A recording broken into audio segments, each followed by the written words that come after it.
we're going to let people join us as they begin to come into the webinar. And we are recording this morning, so we appreciate your attendance and welcome. This is the V2020 series that is presented and hosted by the Charter for Compassion Women and Girls sector. And this morning we're excited to talk about political literacy in this ever-changing world and how we build our political prowess on the ground through increased education and political literacy. So I'd like to thank the Charter for Compassion for hosting this platform for us. The Charter for Compassion is an international network of networks. My name is Donna Mills. I am the co-facilitator for the Women and Girls sector. And this year, the Charter for Compassion has looked back at its past 10 years and looked at what is changing in the world and how it's going to decide to move forward. And we at Women and Girls are in alignment with how the Charter is moving forward, and they have put education at their forefront, and here we are today educating ourselves. So we thank the Charter for everything that they're doing right now and for stepping up for social change.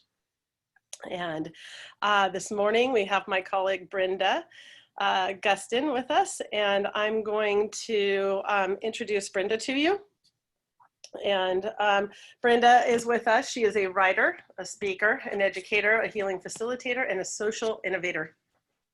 She enjoys collaborating and serving as a semiconductor, bridging science with health and wellness through through the logical application of yoga, hermetic science, and sacred geometry. Artfully, playfully, and joyfully, these alchemy practices create union with the mind and the body and the soul. As a mother, she became a social innovator in collaboration with others worldwide to create a local Sudbury school for her children and others. After 18 years, she became co-director of the Radiant Health Center and continues to provide health through sound, body, movement, and coaching to individuals, and teaches meditation and yoga in corporation and medical institutions. Brenda's current projects include her work with Alchemy Productions, the Charter for Compassion Women and Girls sector, Mercy Springs, Chill Sacramento, and the Shift Network and Ananda Worldwide. And she is my very beloved friend, and I give you Brenda. Good morning. Good morning. So great to see all of you here. This is a really great opportunity for us to work with women, such powerful women. And I have the pleasure of working beside Donna with the Charter for Compassion, and I'd like to introduce her and then introduce our guests. Donna, as she stated, she's the co-facilitator for the Women and Girls sector, Charter for Compassion, and she lives in Pacific Northwest, Coeur d'Alene, Idaho, and she's committed to all things that elevate human consciousness. She's a practitioner of the healing arts, an advocate for civil conversations, and a community educator. She's the founder of Human Well Integrative Healing and Wellness, where she sees private clients healing through trauma and grief. She's a certified caring economy advocate and partnership practitioner through Riane Eisler's Center for Partnership Studies.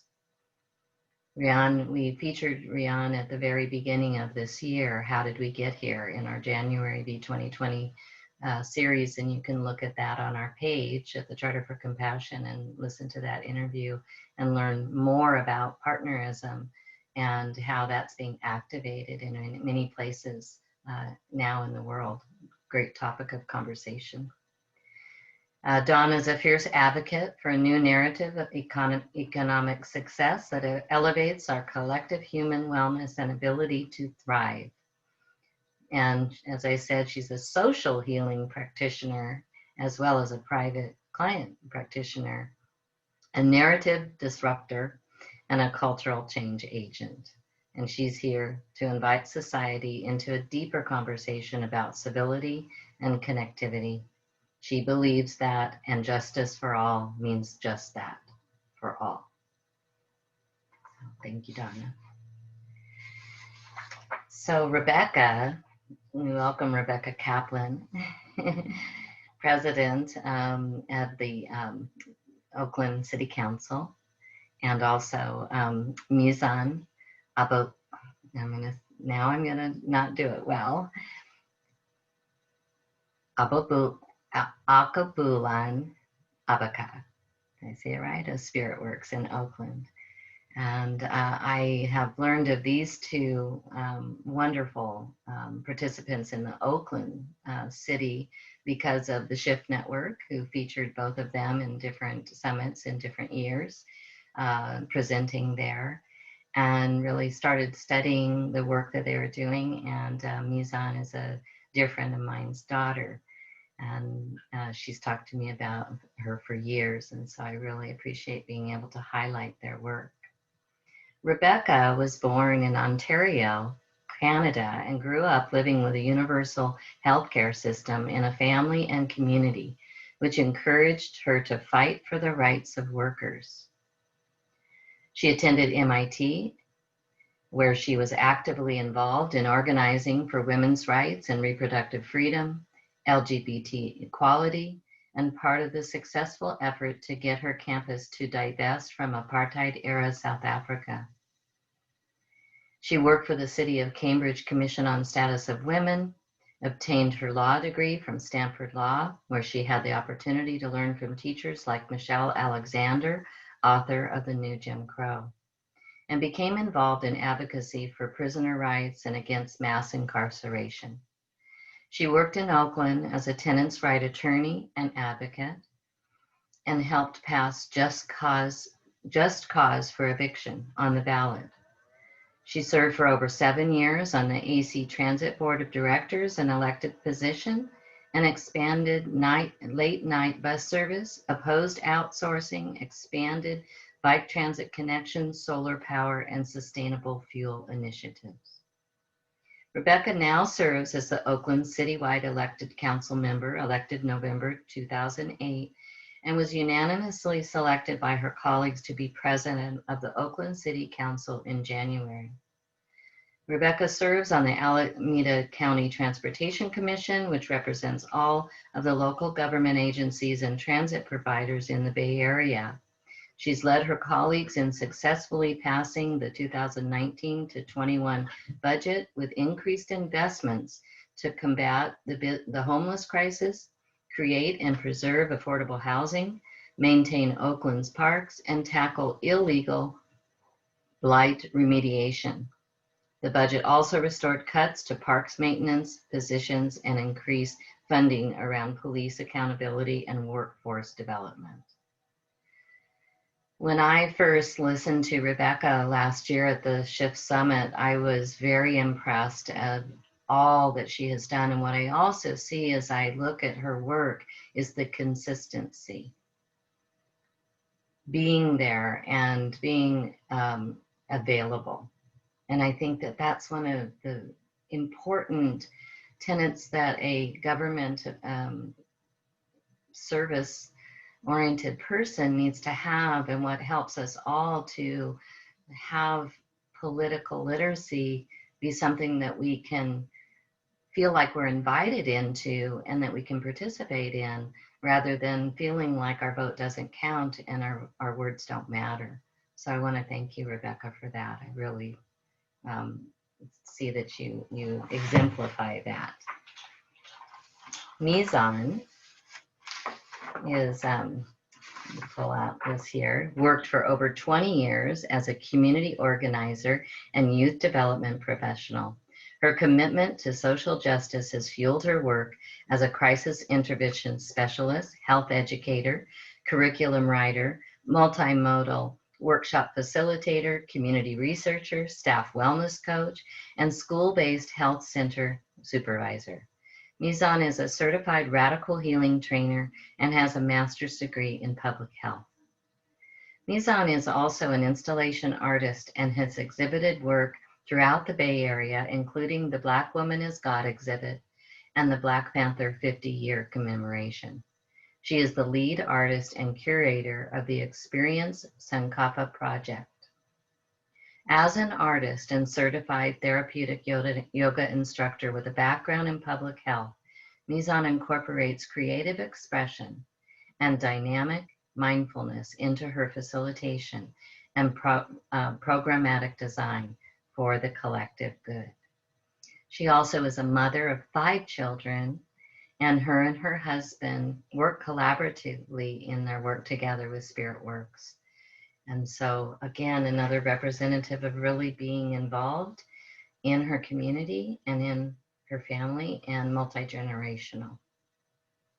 So as you may know, the V2020 series is based on supporting the 150-year anniversary of the Mother's Day, the original Mother's Day proclamation by Julia Ward Howe, who is an American poet and suffragist. So today what we're going to do is focus on one aspect of that, the very beginning of it. Arise, all women who have hearts, whether your baptism be that of water or of tears. Say firmly, we will not have great questions decided by irrelevant agencies. Aho.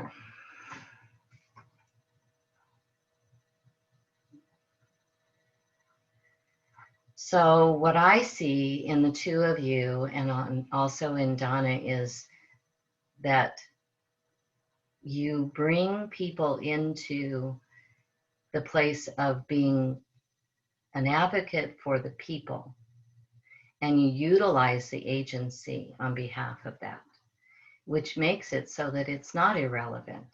Yet many of us don't see that. We see the debacles, which is what I call the debates. They're not debates, they're debacles.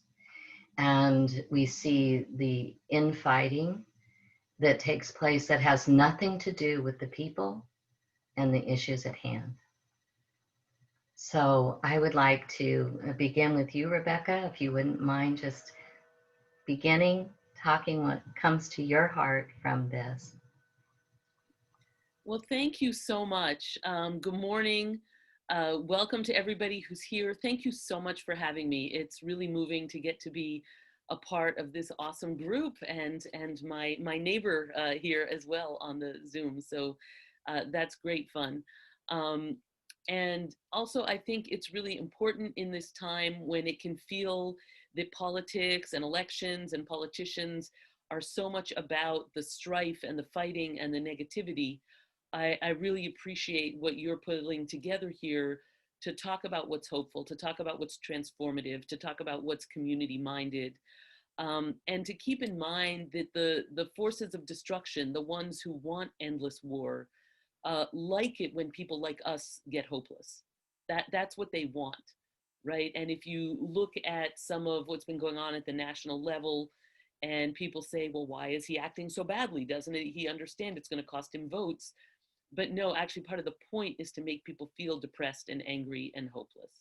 And so making sure that we counteract that we build connections with each other, that we build connections with community, that we talk about what is possible, what we are doing, and what can be done is really essential, both to people's engagement and to our long-term viability of building a healthier future. And so I wanted to share one specific hopeful example that I've been working on as an example of that. And so I pasted a link in the chat in case anybody wants to read more about it. I pasted an article about this specific example. And so this is regarding the need for mental health response for mental health calls. And, you know, this is not the only issue, but it's one specific example of what it means to have a politic that is caring about the needs of community. So as you probably know, in much of America, when somebody has a mental health need and somebody calls for an emergency assistance for someone having a mental health need, they don't get sent help. They get sent someone with a gun and no mental health training. And that's what in most of America is called calling the police, right? And so often these horrific, tragic incidents where someone ends up killed or otherwise injured when what was being sought was mental health support, and what got sent instead was someone with no mental health training, but with a gun. And So that has led to so many deaths. And let's be clear, primarily of African Americans and other people of color by far, but also people having mental health distress of a wide variety of backgrounds, and including, actually, there's been a very disproportionate targeting of Muslim Americans for violent response in these situations. And so it is both wrongful, no matter who it's being done to, because someone in need of help is getting hurt, not helped. And there is a huge racial disparity in who gets subjected to these violent responses. And so one of the things I have been working for in Oakland, together with a broad grassroots coalition, is to fight for the council to authorize and then to fund, which we've done, to have trained civilian mental health responders who can be dispatched to those mental health calls. And they can carry things like overdose treatment, they can help people with counseling, they can help people with referrals, they can help people with a whole array of support, and that we don't need to treat a gun as the solution to every problem, and mass incarceration as the method for an America that has defunded everything else. Right? America has defunded mental health support. America has defunded schools. America has defunded job training. And then all of the increased funding has gone to the military and the police. And so making sure that when someone is in need of help, that we provide that help. And by the way, it's smart financially too. It's much cheaper to send trained civilian responders than it is to send police. So you save money, you get better response, you reduce the racial disparity, and you actually help people. And in terms of, and thank you so much for uplifting the original Mother's Day proclamation before it became about corporate pictures of flowers. It was about saving lives. And it was about an end to war and militarism and an end to the glamorization of war and militarism. And I think that really applies here at home too, to not glamorize the forms of war and militarism that we see here in terms of heavy-handed militarized policing, and to replace that with an energy of caring about human needs, providing the right tool for the right job. And in this particular example, successfully getting through the council the approval and the funding to launch civilian mental health responders for mental health needs. As one example of it is not hopeless when you work with community and fight for these needs to be met. That is wonderful, Rebecca. And how do people, like the average citizen, find out about who to call, how to access these, and then also recognizing that we're on a global network today, even if people aren't from around the world, but other countries, and then also nationwide. How might we be able to get these ideas out and collaborate with other cities? That's what the Charter for Compassion is about, is how do we partner with each other so that we don't reinvent the wheel all the time. This is a great plan, and it makes so much sense. Well, and that is so important. And, in fact, part of where we got the idea from was a similar program in Eugene, Oregon, that had been up and running before for many years. And so absolutely, it's essential to work with each other, to collaborate. I have put in the chat my website where my contact info is, and also the news article about this program, which people can copy and then share with your local city wherever you are, and ask them if they are doing that. You can reach out to your local city council or your county supervisors. So don't forget the county level. Wherever you live, you're probably also have a county board of supervisors. They often have some control over mental health funding as well.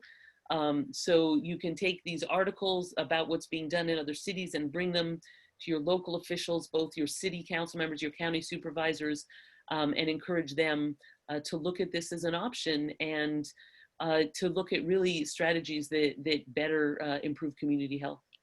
Thank you. And I think it's great to also invite people to take it to your neighborhood groups, to your neighbors, and talk with your friends about these things so that we can really activate that consciousness within each one of us, because that's where the hope comes from. And so we don't have that lack of hope when we see these people on the national stage just deteriorating right in front of our faces.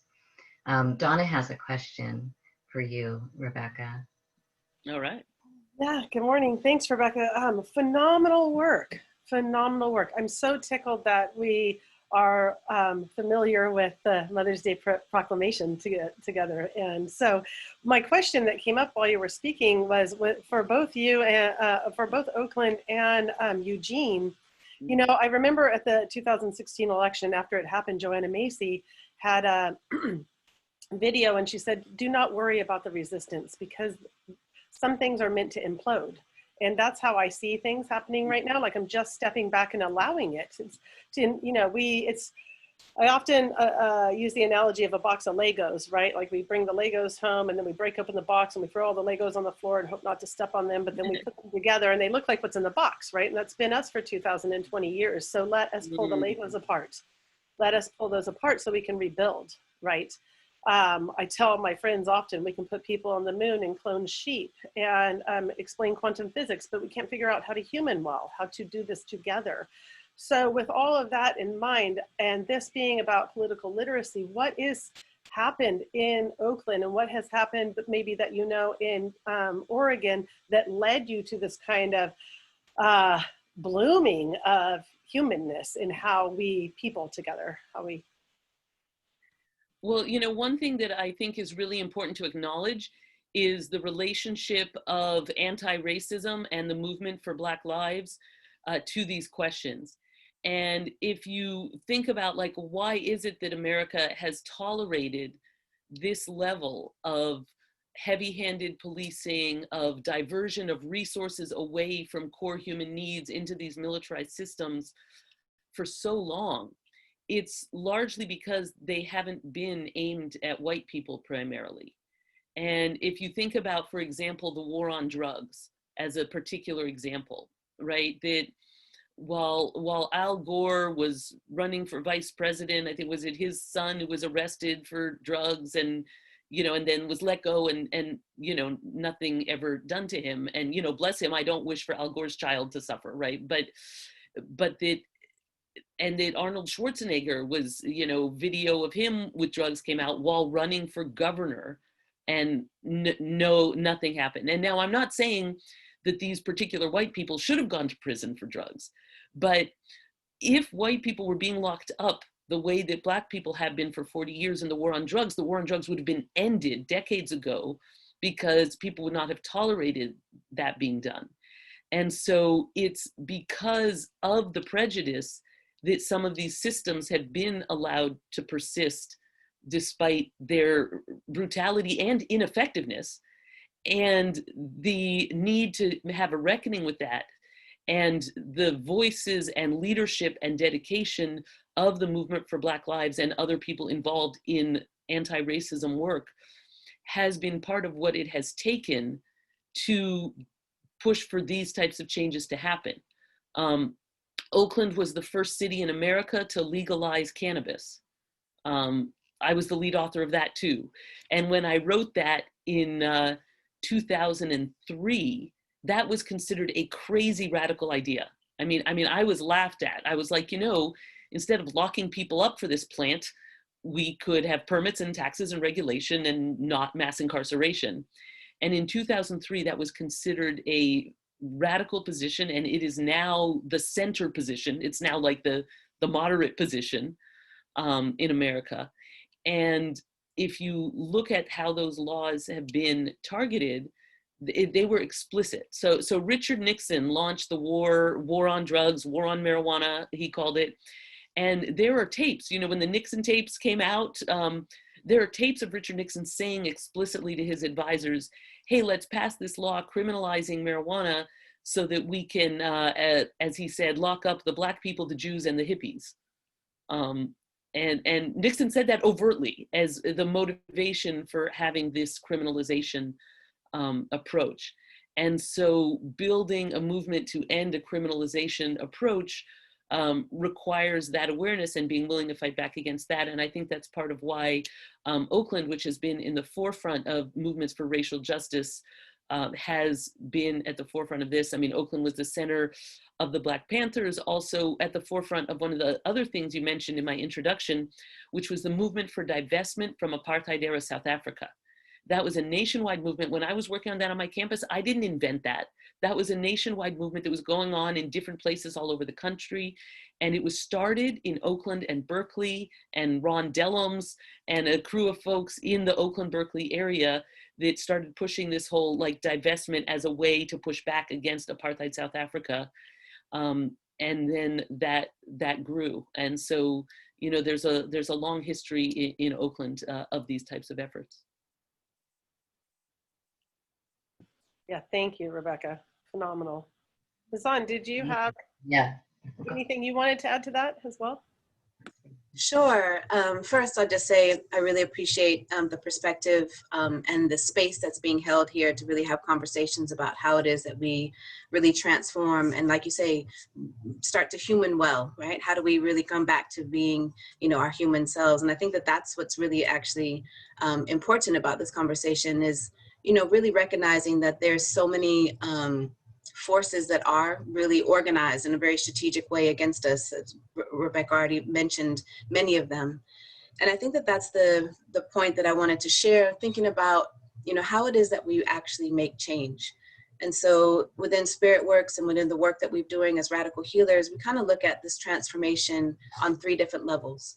And one is on the internal level, on our individual level, like really how are we changing ourselves, our perspective, our thoughts about who we are, how we show up in the world, even our esteem and our self-worth, right? Particularly for women who have been, you know, objectified or commodified in so many different ways by mass media and by, you know, systems of male supremacy and patriarchy, that we really have to undo kind of those assaults on our own psyche, right? On our own minds, our own thoughts.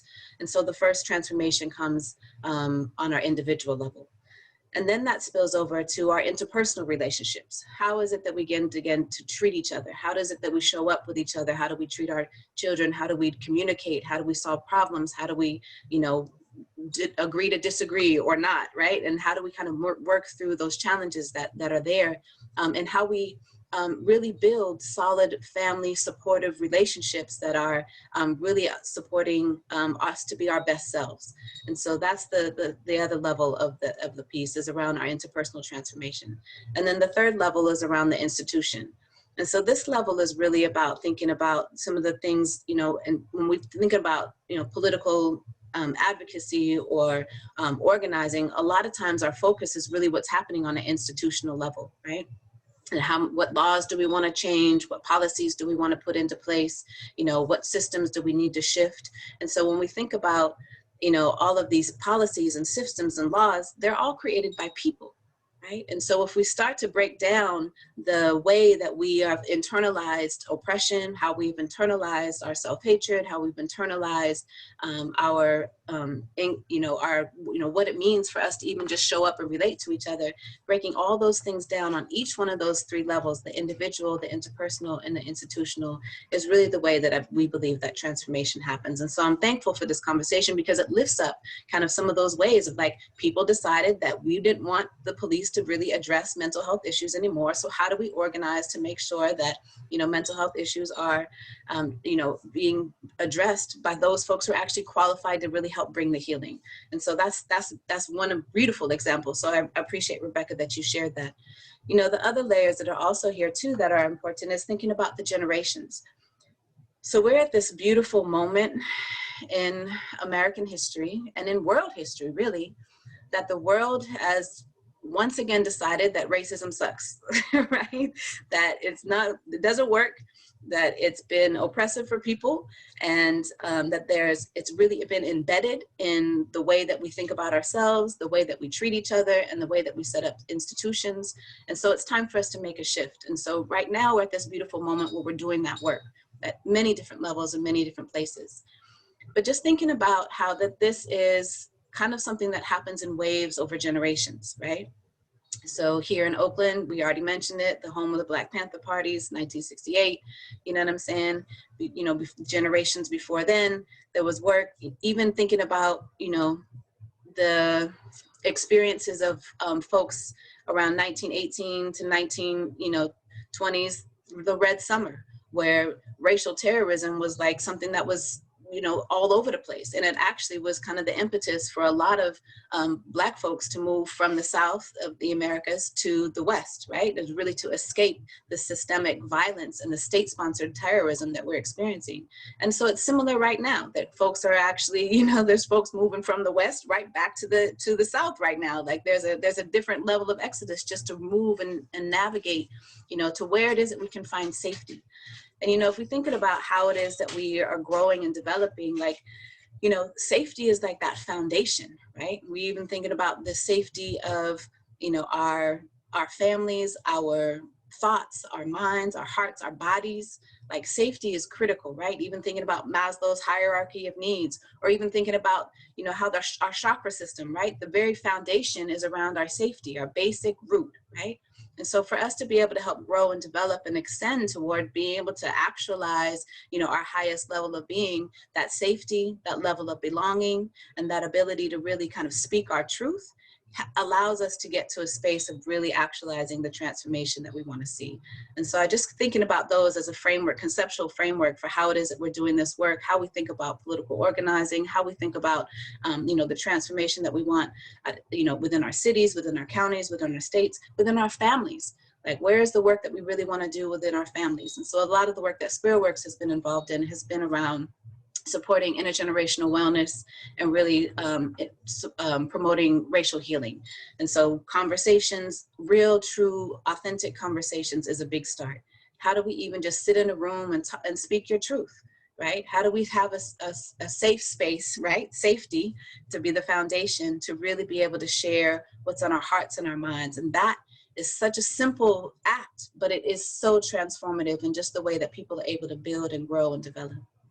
So that's my soapbox for the moment now, but I can pause there and come back. So thank y'all for having this space indeed. Thank you, Mizan. One of the things that we're having opportunity because of the pandemic is being able to meet with each other, and the law of economy is all adjusting, because as long as a person can get an internet connection and a computer, which is not everyone, yet a lot of, and that's one things that I think remedying is really important. And but when we get on these calls, we're being able to be with people intergenerationally, interracially, across nations, across the country. And that's been quite a benefit, because you don't have to fly. You don't have to have all the money. There's so many things that are accessible now to everyone. And so having said that, we're being an opportunity to actually really listen to what is happening and sit with it, rather than read it in a newspaper or social media or any of these fake news, but where we don't know if it's true. And so I wanted to kind of ask you, how do we get to that political literacy where a person doesn't want to go to a council meeting? You know how many people don't want to go because they see reports of that. And so how do we invite and elicit the participation so that we actually have that person to person? I went to a meeting last year, and it was ridiculous, because it was all about policy and what we needed to do to the citizens, and the citizens that were sitting in the room were doing the work with the people, and they didn't have time to manage the system. They were reporting to the council people, this is what we need you to do. But it wasn't being heard because the system's so broken. And how do we, let me say it's not broken, it needs to be broken. It's dysfunctional. We need to break it apart because it's not working. And how do you, each of you in your, the people that you're with, your community, how do you help break through those barriers to say, you know what, this person gets this answer when they make this phone call, and they just get wrapped around and they lose hope and they get lost in the system? And how do you address that, either one of you? Yeah, I'm happy to go ahead with that if you like. So, you know, one of the things that I think has happened over the last 40 years is a sort of right-wing move of running like against the idea of responsive government, right? The whole Reagan line about, oh, I'm here from the government and I'm going to help you is like a threat, and that they have been running basically against good governance as a strategy for 2 generations at least now. You know, from the firing of the air traffic controllers, right? Like as if like who needs air traffic controllers, right? It's like, well, if you don't have air traffic controllers, guess what? Like the whole thing doesn't work, right? And but it has been that kind of attitude. And if you bring this anti-governance attitude and then you combine it with this weird like 1,000 points of light thing that they were pushing, the Reagan Bush people, right? That you know, we're going to shut down effective governance and then each person has to do it on their own, right? So 1,000 points of light is a way of promoting a hyper individualistic notion of how humans function that is untrue, right? So, you know, if everybody has to have their own fire department, right, you can't function. It doesn't work that way. And that we, you know, humans need to band together with one another and work together. Now, of course, historically, not in groupings quite as big as we're trying to handle now. So that does present challenges. But the notion that the solution is atomized individualism is not working, and it only perpetuates that those who already have the most strength, power, and influence get to have more. If you don't have any collective governance. And so I think that that is part of the problem, and we need to be willing to talk about why you need collective governance and why there are certain things that can be done, but also that then it has to be responsible. So one of the, I'll give an example, one of the things that I've been pushing for in Oakland is to change from a complaint-based system for illegal dumping to a geographic zone-based work crews system for illegal dumping. Right now, this might sound like this is arcane, ridiculous, like municipal governance wonk speak, but it's a completely different world if the illegal dumping piles sit on a street until someone calls it in and complains, versus if you have work crews who are assigned particular areas and they just have to go and clear anything that's in that zone. And it's different in a lot of ways. First of all, if you have a complaint-based system, the trash sits on the street longer. So you're more likely to get more trash, disease, you know, other problems. The other thing is if you have a complaint-based system, you're rewarding privilege. The neighborhood where people have the most money, the most internet connectivity, the most wealth, the most free time, the most knowledge about how to call the right official at City Hall, then their trash gets cleaned up and someone else's doesn't. Right, so a complaint-based system is inherently an inequitable system. A complaint-based system rewards privilege. And then it also trains people that the way to interact is by complaining, that becomes the primary mode of interaction between the public and the governance. And it's bizarre because it's not like we don't already know where the illegal dumping is. Illegal dumping is being dumped in fairly consistent locations over and over again. And let me say, it's a horrible thing, don't do it. But you know, why would you have the crews to wait till you get a complaint to know where to go clear, as opposed to just doing the clearing that we can know where it is? And so I've been pushing for Oakland to change from a complaint-based system to a zone-based system for illegal dumping, because people shouldn't have to call in and say, there's trash at the corner of this particular street, when we already know that. And then it causes people to feel like the government isn't actually doing its job, right? And then it feeds into the nonsense that Reagan and the followers of Reagan try to push. Oh, I love that. I live in East Oakland, so you know, I already know exactly what that's like. It's here, y'all. You don't have to go and, you know, it doesn't have to be a complaint. It's clearly, you know, that there's support that's needed. And I appreciate that element because what it also does is it puts the thought in the minds of the community that the government doesn't care. that there's like they care about what happens when folks, you know, are in the hills or, you know, in other areas, but it puts the thought in the minds that people just don't care about folks who are, you know, living in the flatlands whose socioeconomic status is not the flyest, right? And so, you know, I think that's I appreciate that. One of the other things I was gonna that I appreciate that you also mentioned was this element around, you know, looking at the way we organize systems and even how we engage is really from a space of collaboration, not competition. And so one of the other layers, so when I was talking about the 3 I's, the individual, institution, institutional, interpersonal, sorry, not quite in that order, but, and then the 4th layer is actually the ideological, right? And the 4th layer is really like, what are our ideas? What is our framework? What is our worldview that that we really approach transformation?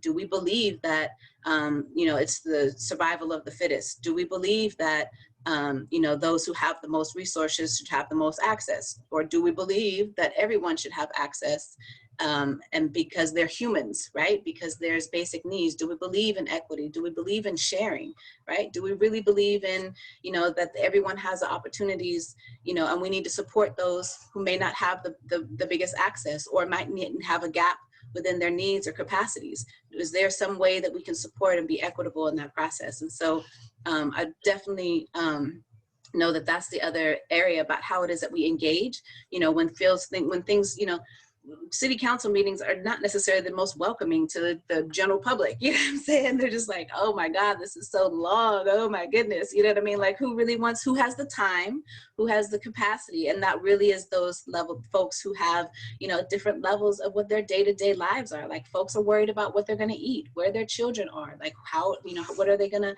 you know, make sure that their bills are paid and that there's a house over there, your roof over their head, or a car to sleep in. Like, you know, there's levels of where we are with what people have access to. And so I think that there's definitely, if we're thinking about how we organize and engage within the political systems, I think it's also thinking about that we, the political systems are one level of engagement, but not the only level. And so I appreciate, Brenda, how you mentioned earlier, you know, talking to your neighbors about different things, about having conversations about what happens. There's a lot that you can do within your neighborhood that you don't necessarily need to go to a city council in order to get approved or to shift or that sort of thing. So we, you know, there's many things that can happen at your very fundamental level. And so I think, you know, there's so many layers that you can engage in, and it doesn't necessarily have to be, you know, going to a city council meeting in that same kind of way.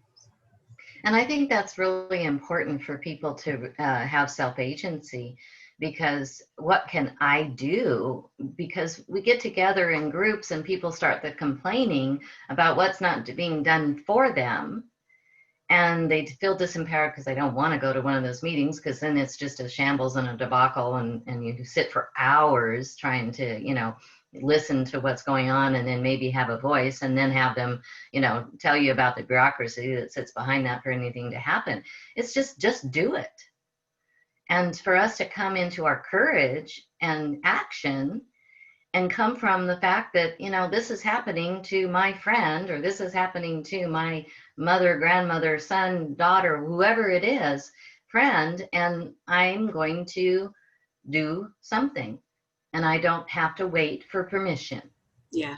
We don't have to ask, you know, and I just, that's that, you know, irrelevant agencies. Who are they? Right. You know, what's that big they we talk about? They. Well, who are they? Yeah. It's me. It is up to each one of us. You know, I love that. There was something that I appreciate about, you know, I know that this shelter in place and COVID-19 has had a really crazy impact on the lives and the economies of so many people. And yet in that process, I saw so much harmony with how people were like, oh my goodness, people need food. Let's organize food giveaways. Oh my goodness, people need clothes. Let's make sure we get there. Oh my goodness, people need computers, or young people need hotspots. And there was just really like grassroots, base level, fundamental humanness, right? That just came out of this level of our disconnect because of COVID. And so I know that, you know, it has had a detrimental impact, but it's also allowed for us to really step into our best selves, of really looking out for each other, of really taking care of, like, actually talking to your neighbors and seeing what they need, and, you know, being home enough to be able to do that, or, you know what I'm saying, or, you know, however it might be. You know, everybody's situations are different for those, you know, who are not essential workers, and even for those of us looking out for the folks who are still having to go to work and haven't had the time to be able to just be on Zoom all day long. You know, like, there's a different reality that everyone has, right? And really being able to honor those folks and connect to those folks. So I think that has definitely bring back some parts of our human connection and our agency to really make change that we see, be the change that we want to see in the world, and how are we stepping into that real deal, you know, aspiration of our lives every single day. So, yeah. So we're going to invite everybody into the call so that we can have more conversation. And again, like we're just talking about, talk to the people. We're the people, and then also bring in the others. And that's one of the things we love to do here on the webinars. And so I do appreciate you spending this time, the whole amount of time with us. And before we do that, I would like Donna to just give a small description of the 4 pillars of Riane Eisler's work on partnerism, because it's really something that you know, she activated many years ago, the Center for Partnership, and her caring economy is such a whole different way to look at how we succeed. What is success really? And it's about, you know, human wellness. And one of the things I want to point out, I play with words all the time. And if you take a look at the human race, and everybody's racing to this unknown finish line, there's really no finish line. You know, it's a journey, we all know. And if you take and you turn around the word race, and it turns into care. And so how do we care for the human? And I think that if you can do this, Donna, and then we can start to invite people in and have that as well of a, you know, kind of a foundational talk, as well as the agencies that are irrelevant in our lives. Yeah, thank you, Brenda. I wanted to highlight, as I go into this, Sarah Jamil, who is my co-facilitator. We facilitate together here with Brenda and Betsy, our other partner here in the V2020 series. And Sarah is in Toronto, and she has an organization called Compassion First. She's the founder with her. It's a mother and daughter. She works with that on her daughters. And she started that because one day she just said, with her hand over her heart, a better world starts with me. Right? It's the same as the be the change you wish to see, right? A better world starts with me. And that's it. We've been talking about self-agency, self-awareness and personal agency, right? And that's it. Mizan, the Charter for Compassion, is in partnership with Life University, offering a program called Compassionate Integrity Training. And it's the same thing. They have the same 3 pillars that you did: self, others, and systems, right? How are we compassionate with ourselves? How are we in compassion with others? And how do we find compassion within the systems? And it's really important to me. I also care about the definitions of words and how we are using them. And the word compassion, taken down to the Latin root, means to suffer with. And to me, I take that as staying at the table when the conversations are hard. I live in Northern Idaho.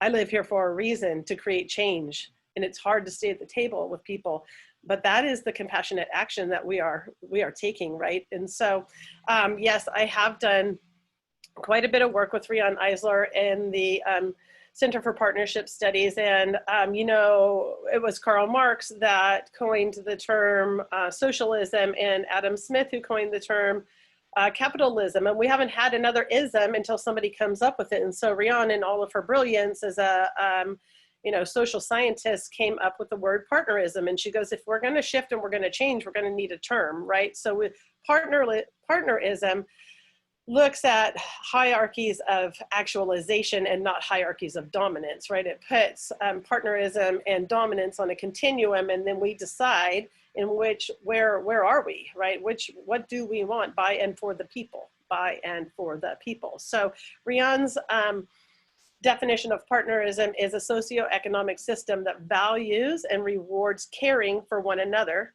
for nature, and for our collective future. And the 4 cornerstones of that she's working on is family and childhood relations, because neuroscience shows what children experience and observe starting at birth determines how our brains develop and therefore how we think, feel, and act. Gender relations is the second one, and gender relations refers to gender dominance, one that's dominating over another, right? How a society constructs gender roles and relations not only affects everyone's individual life options, it also affects families, education, religion, politics, and economics, right? So if we're talking about boots on the ground compassion and how we are making change, I don't think that political literacy in how do we inform ourselves how to vote, that's great. Let's vote and let's be informed in how to vote. But we also need to be informed political citizens in our towns, because, you know, I've seen this for 10 years that I'll work here in Coeur d'Alene and you all will work in Oakland, and Brenda's working in Sacramento, and Sarah's in Toronto, and we're all everywhere. So as we are in our communities together, then we start to quilt our cities together, right? Oh my gosh, all of a sudden Coeur d'Alene just hooked up with Oakland, right? So we're states apart, but this is how we do it. We put it back together. So, right. The next one is economic relations, and the gap between the haves and the have-nots has been growing among and within nations, not just among us, but also within nations as well globally. And this is a crisis. Moving into a more robust, sustainable, and humane economics is not only vital for human and environmental reasons, but for purely economic ones. A caring economics of partnerism recognizes that the real wealth of our world considers and consists of the contributions of people and nature. And then lastly, her 4th cornerstone is narratives and language. How are we going to speak to each other, right? Who are we? And what do we decide, even in the definitions of, I don't want to be a human in the way we've defined humans. I don't wish to be a woman in the way that we've defined women, and been kept in these, you know, little tight roles. So we need the language of partnership systems to transcend old categories and to describe beneficial social economic systems. A caring democracy requires accurate narratives about human nature, right? This will require concerted effort in which the arts, music, literature, and education are informed and inspired by science and caring values. And so, Mizan, I have seen your website, and I have spent time on your son's clothing and everything that he's doing. I'm like, I'm buying some stuff, right?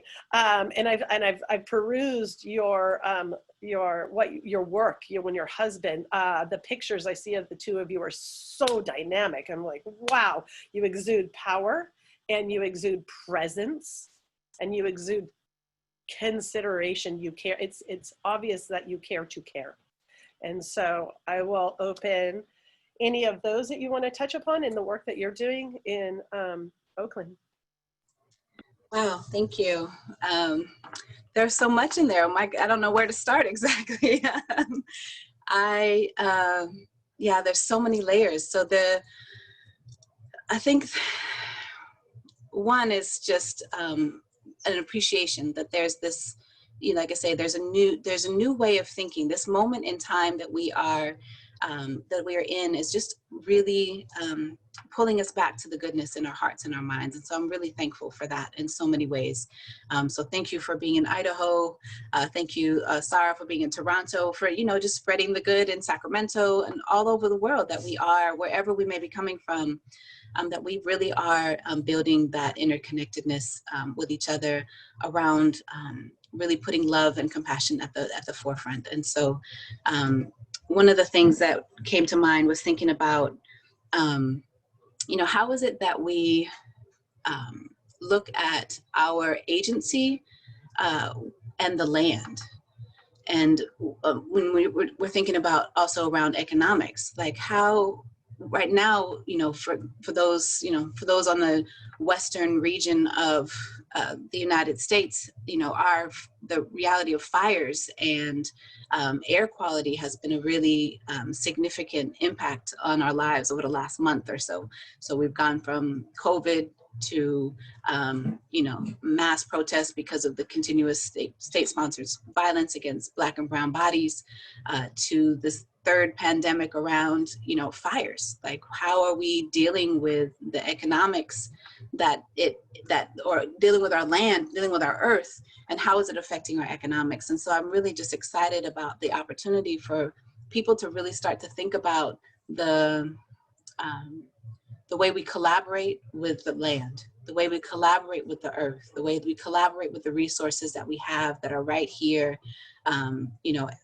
with us, right? How do we, work with water? How do we work with the trees? How do we work with the earths so that it sustains us and it becomes really, really a real interconnectedness as opposed to an extractive kind of process? And so that was one piece that that just came to mind as well too. I will share that here in Oakland, I do work with a number of different organizations, but one of them is the Black Cultural Zone. And we are creating kind of liberated space within Oakland to really honor the legacy of collaboration, right? The legacy of history and resistance that happens here, and really do it in a way that it supports the economic development. And so a lot of that comes down to the question around land. So land is a tricky thing. We're talking about, here we're in Oakland on Ohlone land, like this is indigenous folks' land that is here, this area, this region, formerly known as Calafia, there's ways that, there's history to the land. And it's also, so much of that land, even in the conversations now around reparations, where 40 acres and a mule was what was promised to those folks who had experienced slavery in this country. Like that was the promise, the unfulfilled promise, mind you. And so when we're thinking about building our economics and really being collaborative, land is so much at the forefront of that. And so I really just want us to sit with that for a moment, thinking about how it is and what is our relationship with land? Like, what is our relationship with the resources that are here? And what do we want to do with them? What do we want to, see of them? What do we want to create from it? How do we want to nurture this land so that it heals and sustains? How do we support the water to ensure that, it is cleansed in the way that it needs to? How do we, utilize the resources that are around us in a really responsible way? Right, in a really honorable way of being interconnected with the land that's around us. And so that was just a thought that came as you were reading through the different tenets. And I know that, like I said, there's so much more to it, but I'll pause there as well. So thank you. Rebecca, did you have things you wanted to add to that as well? Well, thank you so much. I really love what you're bringing to this, and I'm so excited that we get to see each other in this environment and hopefully in person sometime as well again. But, I think, when people talk about what are ways that people can interact, and it isn't just about going to governmental meetings, one of the things that I think can be and has been really powerful is work around like community gardens and, having there be space, and that there needs to be, as you point out, land that is available, that public land is usable for these things, that we don't just have all of our property bought up by corporate flippers or, held as blight, but that is actually used to serve the community. And this also intertwines with the climate crisis, that a lot of the places where things have been being planted is not where they actually grow, right? And that, almond trees don't grow in a desert, but they could grow in Oakland, like, and you go down the 5 and you see the rows and rows and rows of dead almond trees, right? Because that's not where they grow. And so, having more fruit tree, nut tree, community gardens available in where people are living, it's also a way that people build community with each other that isn't all just about meetings and logistics, right? That can be really powerful. And then also literally to provide actually food as that becomes more and more expensive and scarcer and more difficult.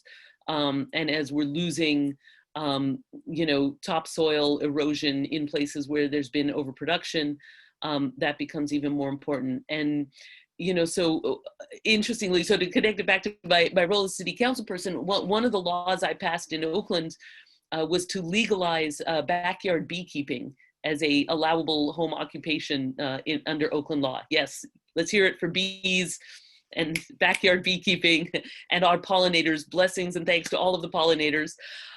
You know, it's pretty funny because in Oakland, you know, I've legalized beekeeping and food trucks and cannabis.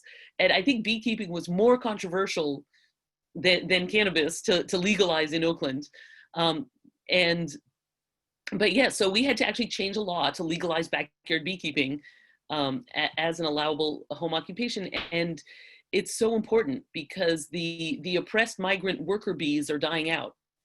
And by the oppressed migrant worker bees, I mean the ones that are put in boxes on trucks and trucked around from farm to farm across the country. It's killing them, right? So having, you know, actually locally living bees that have places they live right in the community and then they fly around and pollinate our stuff, you know, is really important. And, you know, maybe one last word about how it's all connected, right? Because sometimes when people talk about, you know, protecting the planet or protecting the environment, that people think that that's unrelated to their own lives, right? Like you'll see like the picture of the polar bear and it'll be like, oh, save the environment, like for something far away that you'll never see, that's about this like idealized space with no people in it. And, you know, I think it's important to keep in mind that this is fully intertwined with our actual lives. And if we kill all the pollinators, like we won't have food. And so, you know, the question of what is the environment versus what is human health, it's interconnected.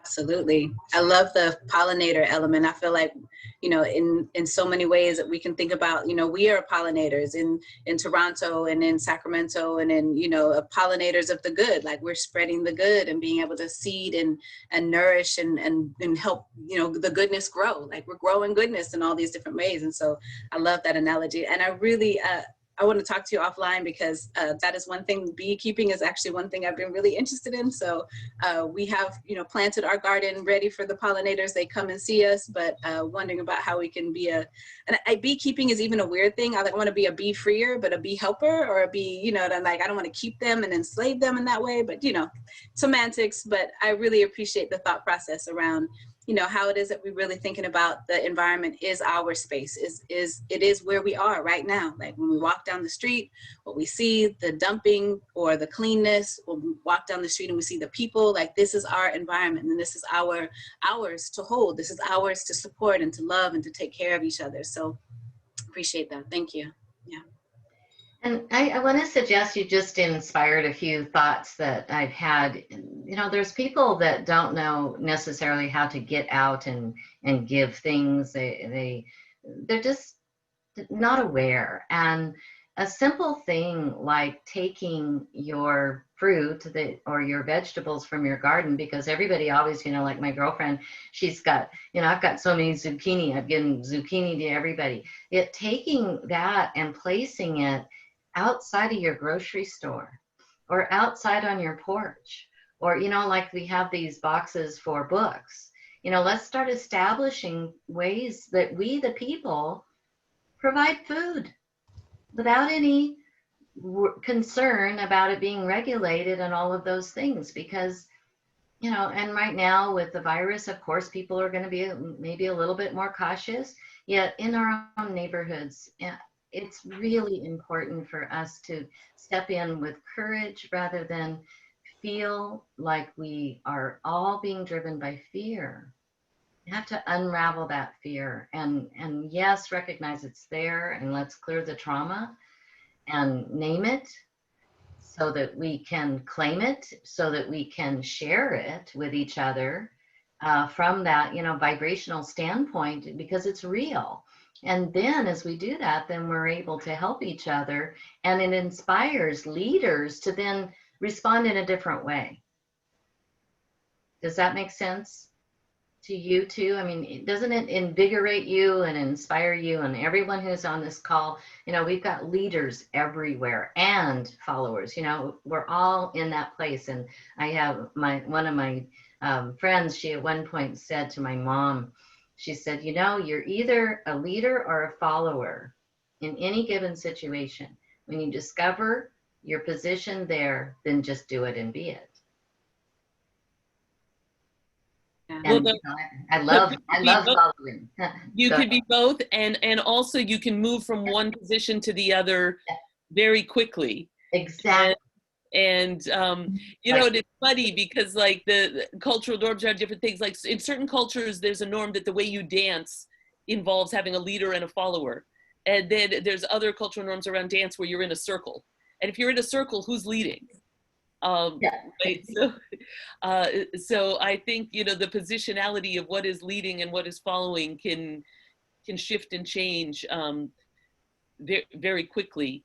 And the letting that shift and change is actually part of what's necessary, right? Part of what has been hurting Yes. American society is that calcification of like certain people have access to power and everybody else doesn't, right? And then leaving out so many people's wisdom and skills and vision is a big part of why we have so many problems. Exactly.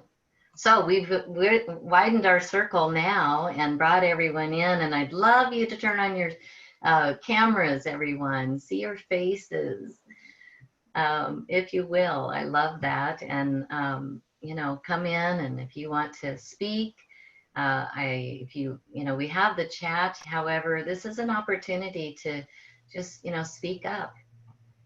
Okay, what I hear is that they are only audio open. So I'm going to go ahead and move everybody as a panelist into that, and then they can show their Okay, wonderful. one at a time, coming in all. Yeah.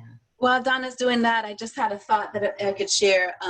Rebecca just mentioned the piece around, you know, the leaders and followers, and, you know, if we're all in a circle, things work. I've been actually working on a book.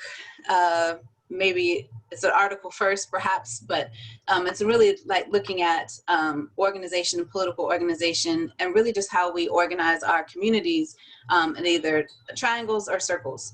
And so that, in its sense of, is really just looking at how it is that we, you know, think about as our worldview, as our ideology. Like, are we in a realm of circles that there's a collective responsibility that we have, that we're all connected to each other?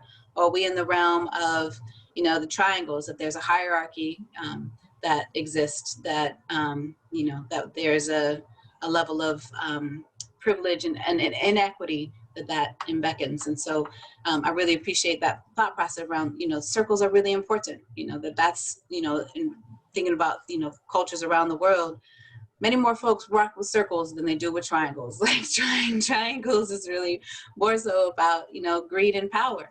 And circles are really about how it is that we, again, reclaim our humanness and come back to our real, you know, grounded selves. And so just wanted to add that to this conversation. And I see beautiful faces hopping in. So welcome, everyone. Welcome. And yeah, to add on to that, Mizan, if you take the triangle and then you flip it up and you bring them together, then you form the heart center in sacred geometry. So it's the both and of the masculine and feminine. And we're really being able to enliven that. It's so wonderful to see all of you here, your faces, Sarah, Jessica, Lynn. Who else we got here? Brisha, there you are. Wendy. Anyone want to chime in, ask a question, make a statement? Jessica, go ahead. So as I'm excited about listening to this, and it's something I've felt for a long time. But as you're talking about this great cosmic, grand scale, I keep thinking about the smaller microcosm. I work with foster parents, birth parents, and foster youth, and that is an entire world in itself where there's a lot of power. And one of the new things that we're doing is fostering, pardon the pun, birth and foster parent partnerships. Because when COVID hit, lots of things just went to hell in a handbasket that were, you know, as somebody put it, minor gaps turned into ruptures because COVID showed what was going on. And visitation was impacted, which affects bonding, which affects reunification, all of this stuff, it just piles one on the other. And so I'm taking all this information and thinking, how can I be more effective in the position I'm in this microcosmic community? And I'm just wondering, because it's kind of a big community, I also work at the state and national level. So I'm able to impact at a slightly larger level.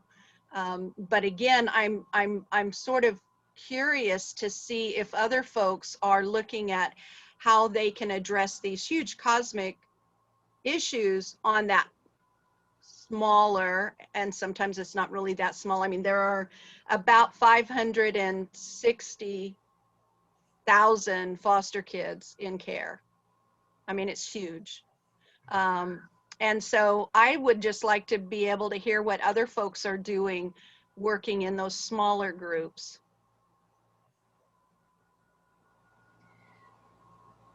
Well, I can't speak to it right now. I've been involved in an organization where we did a lot of work with foster children and helped to either give them furniture, because when they were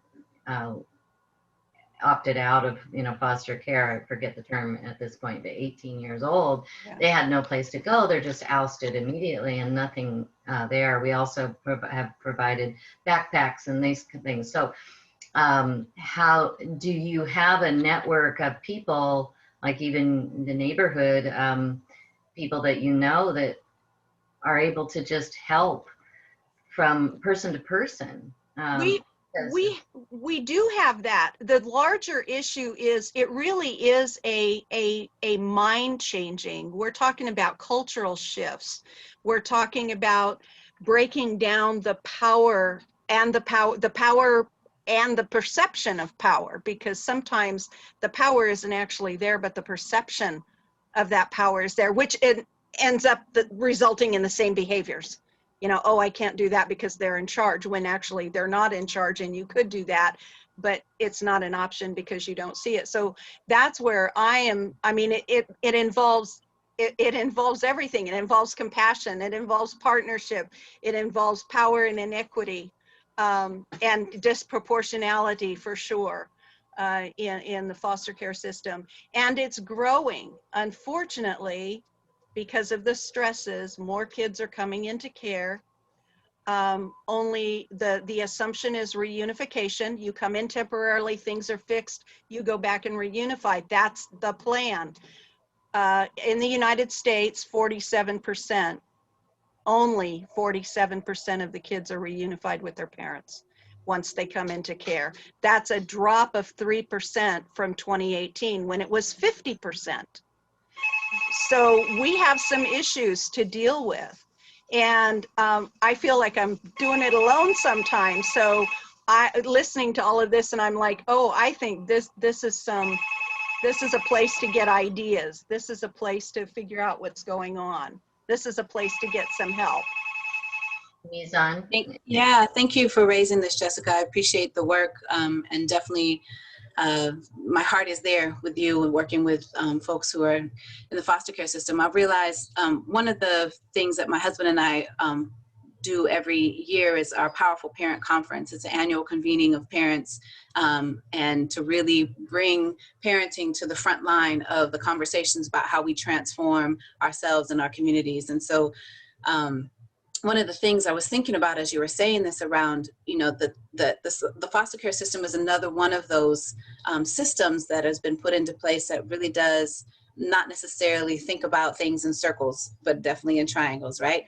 And so as we are navigating those, my thought is really just coming back to the place of safety. How do you create a space of having safe conversations, of having, creating safe space for conversations to really help to mitigate some of the impacts? Zoom is one thing, but a social distance walk in the park can also be another, right? Being able to have pods that help support, some kind of human connection with each other to really dig down. And I know that so much of the experiences of parenting really pushes us to the place to really get clear about who we are. And so when we're struggling, with our parenthood, it's often because we're in a space that we don't accept about who we are. Right? When we're struggling with our parenting, or when I get frustrated with my own children, it's really because I'm like, I'm not in a place that I want to be. And whether or not that's emotionally or physically or mentally or economically, like there's some disconnect around me accepting who I am and where things are right in this moment. And so just helping families to really build the awareness about who they are, about what they want, and really building the agency and the resiliency to navigate through. Like there's so much around just this time that is hard on the hearts. Like being separated in general is just hard on our hearts, on our minds. Everything is changing. People don't know what's happening next. My children are like, what's happening? Plus the stars are doing some things crazy with Mars. Like there's a lot happening, right? That is just all on us right now. And so really just allowing ourselves to have some safe space of like, what is actually happening? What am I actually feeling? And so much of us can walk into the world and we never actually are able to really name what we feel, right? So even just starting there for young people to help support them, naming what you feel and then finding the root of it. I often think about pain as paying attention to our inner needs, right? So when something is hurting, whether our hearts are hurting, our minds are hurting, our bodies are hurting, there's something that we have to pay attention deep inside of us that we need to take care of, that we need to address, that we need to think about. And so creating those safe spaces for those conversations is one of those big jewels that I would offer to you, Jessica. And I know that there's more layers. There's like systems and processes and all those things that I know that you have to navigate through. But even if there's just ways, like I say, to really have authentic conversations that help build the resiliency, to help build our emotional awareness so that we can really navigate how it is that we work with each other and build those relationships that are really healing and transformative as opposed to, oppressive and painful. And I want to, Jessica, just to, if you wouldn't mind, I'm going to give you my email. I'd like to give you a resource of some tools that children have been able to use to really be able to name what Mizan's talking about and work through it. And they have, in fact, in Oakland, been able to share this in their families because they learned it from their teachers that were trained in this toolbox, it's called. And the Dalai Lama just loved the work because it's very neutral. And it's a way that they went to their doctor's office and the doctor said, where are you getting these skills? Because they learned how to self-soothe. And so I'm going to send you my email and so that I can give you that reference. And if I can find it while we're here, navigate it, I'll put it in the chat. But we can also add it in a follow-up of the Charter for Compassion Women and Girls if you're interested. Someone had a hand or wanted to say something before I kind of butted in there. Judy, you're unmuted. Did you have something you wanted to share? Hi, glad to see you folks. Well, man, there's so much that you've touched on. And I just need you to know that I'm new to Zoom, so I'm trying to figure everything out as I go along. But you're doing great. Thank you. It's there's just so much. You've opened just so many topics of discussion. And my personal interest is in facilitating reading. And so I won't go into that, but I can tell you that it's my dream that during this downtime, people are able to be quiet and think more deeply and do that with language. Okay. And so whatever I can do to facilitate any of your work, I'm taking a list of all the topics, by the way, Donna. And so I'll just send you a glossary. Yeah. Anyway, thank you for inviting me. Thank you, Judy. It's really lovely. We had a little email prior to the introduction, so it's lovely to see your face. And thank you. And Brescia, Judy's in San Diego. Brescia just moved from San Diego to Santa Barbara, so she's waving there. And Brescia is on our team as well here at the Women and Girls, and will be helping us lead the 2021 conversations. And I wanted to just quickly say that this is how we do it. When we go on webinars and there's like all the kind of, information that's out there, new information or not new information, it's these conversations, it's the coming together and sitting at the round table, right? I'm a huge fan of Jesus and King Arthur because they both show up in their kingness, right? Shoulder to shoulder. King Arthur says, I will only lead among the people, to be a good leader, you've got to be among the people that you lead, right? And then and we are the leaders. We are the leaders and we are now among each other. And so thank you for the glossary. Judy asked if there was a glossary for the terms and I said humans. We're just going to human, right? Right. Yeah. And let me just say this, if we can empower women with literacy skills, absolute confidence. And by the way, what I'm doing is counter culture. I used to be a third grade school teacher. They would not hire me now because I would refuse to use the curriculum that's mandated. I am so passionate about sharing what I've discovered, I know, because many learners fail honestly. They haven't been given the right information. So I'm happy to share more at a different time, but I'm very passionate. You're in the right place. So I see that. So, I did put in I see that Sarah's hand up and then Brisha's hand is up and I just did put in the chat. So I'm saving the chat and we will be sending out the recording of this with the chat information and a follow-up email. So just to put that note up there. And then also earlier I put in the chat power with, not power over, right? Power in of itself is like, we need the power to move the boulder, right? But as women, we are so much more like the river. So if the boulder's not going to move, we'll just take our power and like go around it, right? The water doesn't add, the water's like, I'm not bothered by the boulder. See ya. Exactly. Bye, yeah, peace out, right? So anyways, the work is being done by women and men. Actually, there is a contingency of beautiful men that are also doing this work. And so like I said, I see it in the CIT stuff that's happening all over the globe, the compassionate integrity training. And every time I'm on a place, I see a connection and I go, oh, it's not just me. It's us now. It's not just me. The world is coming together, right? We are the people. We the people and we are coming together. So Sarah, you had a question?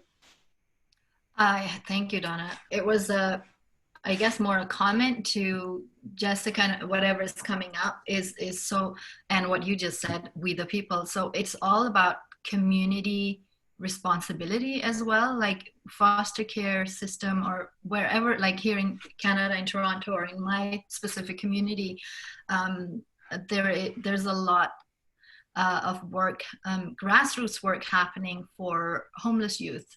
And creating awareness around it, that in our well-to-do, affluent, whatever neighborhood, well, guess what? We have this many homeless youth on the out at night. And when you hear that so close to people, either you choose to see, listen, hear to what is going on in your community, or you choose not to. There are many, like, everyone has the same time, but we all have different barriers.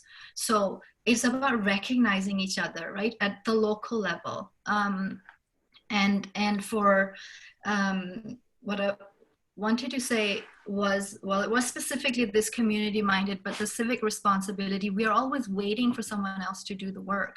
But what we're trying to create within our sector, or with Charter for Compassion, and the many projects that are working and happening, is we can do something, and we are doing something. We have to just find each other and then join hands and not do this, hey, I'm doing this, so, follow me. No, it's we find each other and then say, listen, this is us. And this is the world that we want to create. So I really love everything. I like Mizan's work. Your work is incredible. And yes, it resonates because that's sort of what I'm doing at the individual level here in Canada, in Toronto. Rebecca, it's so amazing and inspiring, the work that you're doing at the level of the city council. and that's it. We need to hear more of those stories, right? When the disconnect that I mentioned in a comment before, disconnect between the people that are elected and then grassroots or the community. Why is it, right? There's a choice or something that happened somewhere. We need to find that hole or the disconnect and just go in and heal it.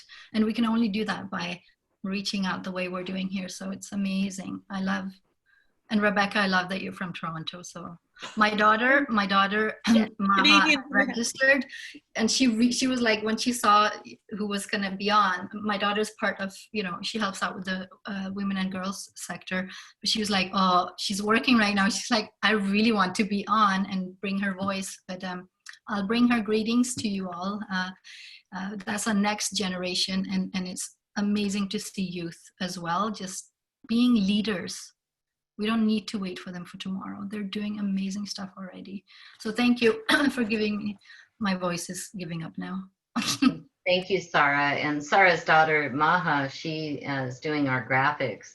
And so some of the behind the scenes work, as Betsy was mentioned, and Brisha on our team, and then also Joan Marie, who's the one that really brought forth this idea of the original Mother's Day Proclamation, of which we've been hosting this V2020 series.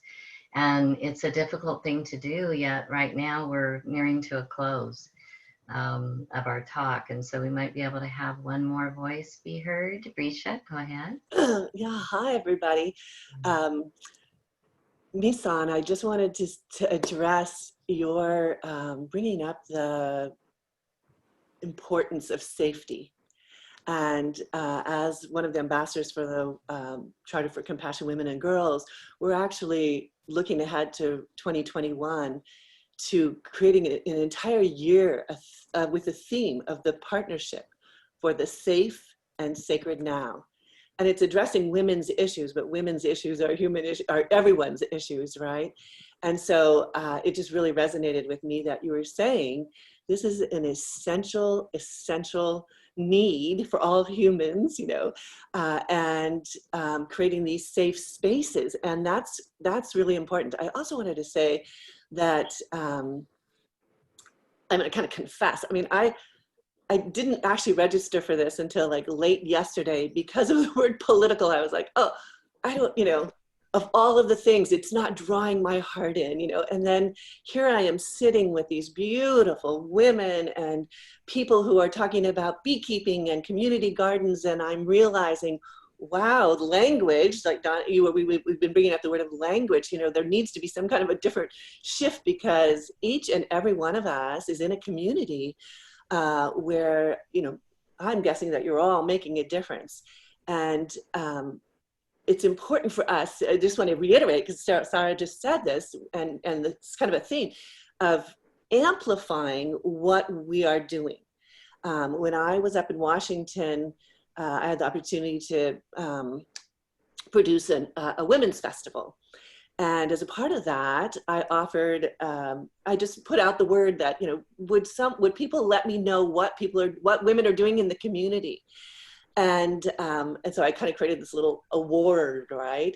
But more, it was an awareness. So out from the community come a person who realized that people were cold in Washington at night on the streets. And so she went and collected coats, and she and her husband dropped off coats. She just saw a need, a pain.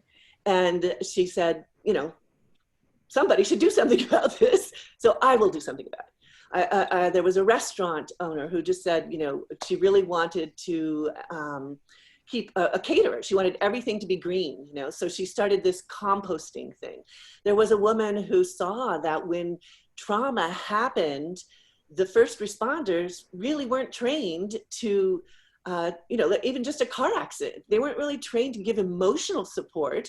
You know, they were there, the firefighters came and, you know, they dragged away the car, they took people to the hospital, but what about the kid that's sitting there in trauma?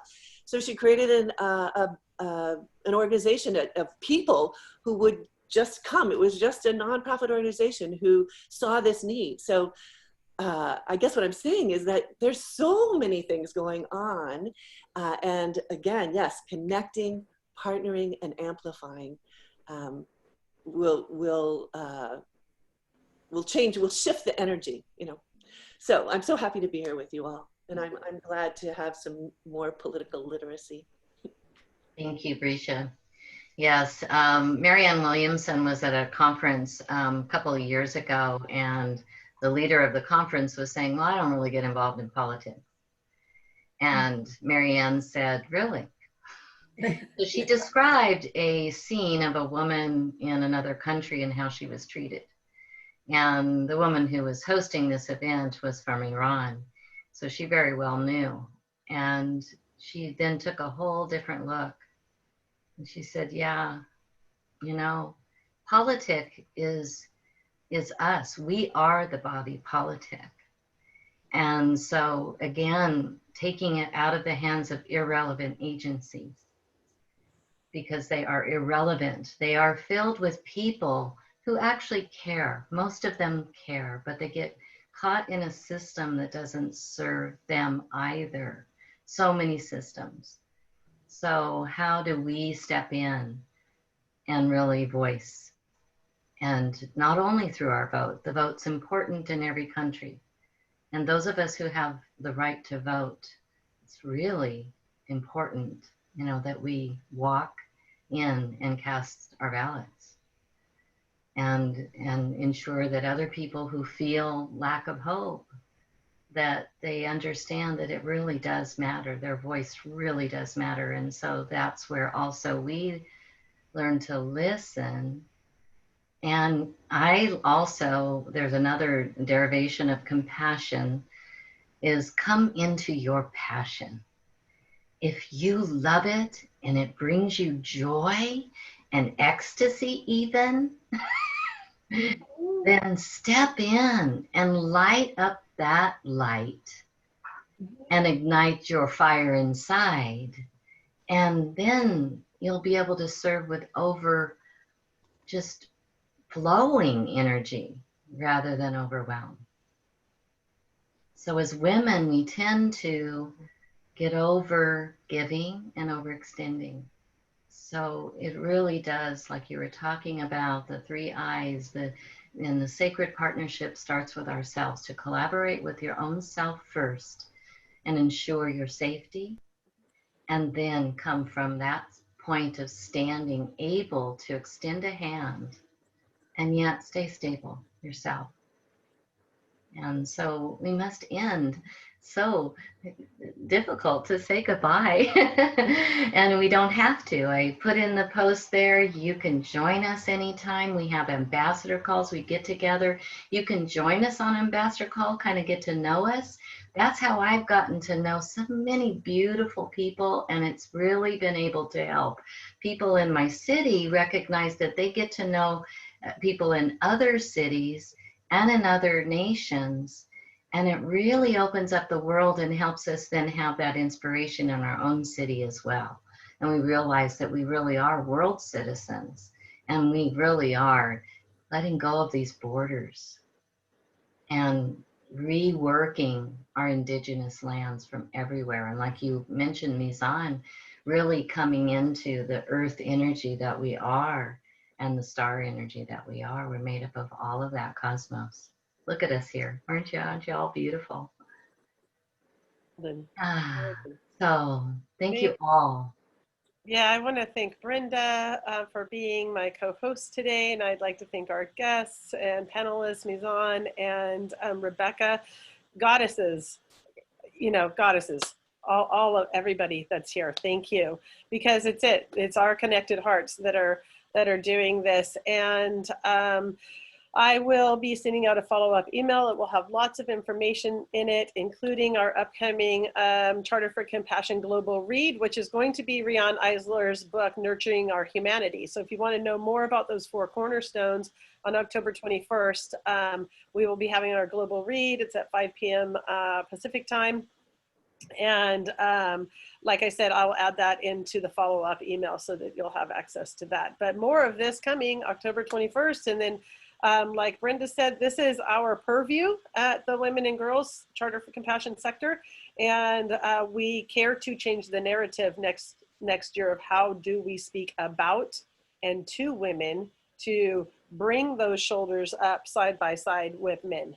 And how do we bring in partnerism and move forward, because we all deserve it. We deserve a happily ever after, and we deserve safety. So much love, and have a beautiful rest of the week, and we will see you the next time. Thank you all.